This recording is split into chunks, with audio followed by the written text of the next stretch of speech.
नमस्कार दोस्तों, स्वागत है आप सभी का हमारे चैनल भक्ति ज्ञान में।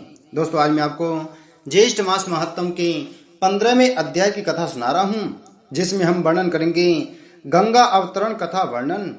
स्कंद जी कहने लगे, हे ऋषियों, कपिल मुनि ने राजा सागर और ऋषिगणों से पूछा कि आप कौन हैं और कहाँ से आए हैं तथा मेरे पास आने का क्या कारण है। वे लोग कहने लगे कि भगवान, यह परम धर्मात्मा राजा सागर शोक और दुख से व्याप्त होकर आपके सामने गिरा है। इस राजा के दुख का कारण आप सुनिए, यद्यपि आप सर्वज्ञ ज्ञाता हैं। हे प्रभु, इस राजा सागर ने अपने 60,000 पुत्रों से युक्त होकर अश्वमेघ यज्ञ को आरंभ किया और इसने संग्राम में इंद्र को भी जीत लिया। जब यज्ञ आरंभ हुआ और 60,000 पुत्रों और बहुत सी सेना के सहित यज्ञ के अश्व को जगती तल पर छोड़ दिया गया, तब यह घोड़ा फिरता हुआ अकस्मात अदृश्य हो गया। उसके अदृश्य होने पर उन वीरों ने बिल पर्यंत त्रिलोक में उसको खोज किया और समस्त पृथ्वी तल के भागों को देखा।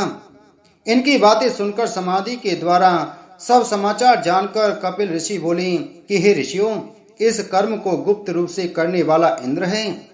यज्ञ के घोड़े को मेरे पास बांधकर वह स्वयं अपने लोक को चला गया। सागर पुत्र तथा राज्य के मंत्री और अश्व के रक्षकों ने मुझको चोर समझकर बांध दिया और मारने पीटने लगे। तदंतर मेरी क्रोधाग्नि से सब सागर पुत्र आदि जल गए। मैंने उनको जानकर भस्म नहीं किया। ऋषि श्रेष्ठ कपिल ने इस प्रकार कहकर अत्यंत दुख प्रकट करते हुए विलाप करके कहा, तुम अपने राज्य को जाओ। तुम्हारा 100वां यज्ञ मेरे वरदान से पूर्ण हुआ। मेरे प्रताप से तुमको अवश्य महेंद्र पद मिलेगा। और इंद्र ने जो दुष्टता की है, वह दुष्ट बुद्धि के कारण अहिल्या में उसकी कामुक बुद्धि होगी और गौतम ऋषि के शाप से पर भग योनि से चिंतित होगा। इस प्रकार राजा सागर को वर और इंद्र को शाप देकर फिर राजा सागर से बोले कि हे राजन, तुमको एक प्रिय पुत्र की प्राप्ति होगी और उससे सत्या नाम की श्रेष्ठ पुत्री होगी और उनसे बड़ा सूरवीर और सत्य पराक्रमी पुत्र भागीरथ नाम से विख्यात सूर्य कुल का भूषण उत्पन्न होगा। वह शस्त्र और अस्त्र विद्या में कुशल, नीतिमान, सत्यवान और पवित्र आचरण वाला होगा।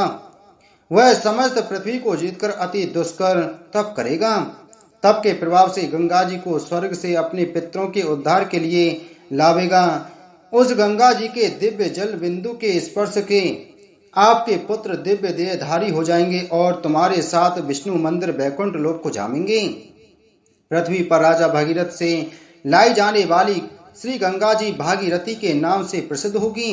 महात्मा कपिल ऋषि के वचन सुनकर राजा सागर ने कपिल देव जी का ऋतुजों के सहित पूजन किया और नमस्कार करके अपने नगर को आई।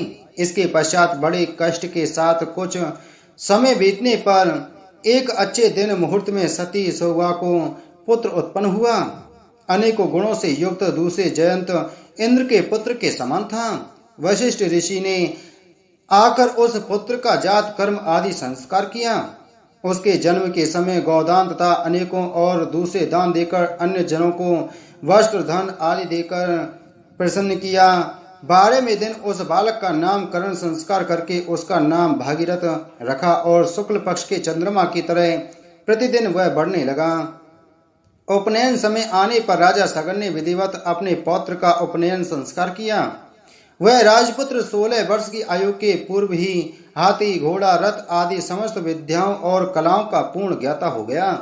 उसको समस्त गुणों से पूर्ण राज्य का भार को सहन करने में समर्थ महान तेजस्वी जानकर तथा मंत्रियों के साथ विचार करके उस सुजन्मा भगीरथ को राज्य दे दिया। राजा भगीरथ अपने पितामह का राज्य पाकर समस्त भूमंडल पृथ्वी का पुत्रवत पालन करने लगा। इति श्री ज्येष्ठ मास महात्म गंगा अवतरण कथा वर्णन 15वां अध्याय संपूर्ण। बोलो ज्येष्ठ मास महात्म की जय। बोलो विष्णु भगवान की जय।